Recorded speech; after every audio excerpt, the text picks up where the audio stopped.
dance is Celebration, choreographed by John Kinzer and Mark Fennell. It's a 32 count 4-wall line dance.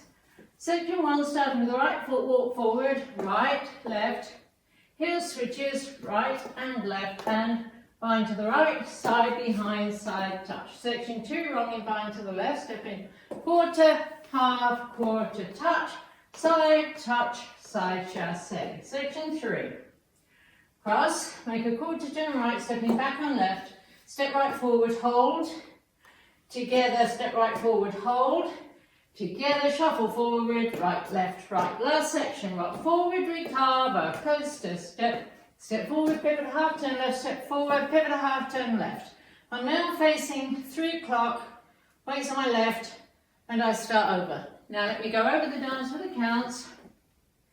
5, 6, 7, 8. 1, 2, 3, and 4, and 5, 6, 7, 8. 1, 2, 3, 4, 5, 6, 7, and 8. 1, 2, 3, hold 4, and 5, hold 6, and 7, and 8. 1, 2, 3, and 4, 5, 6, 7, 8.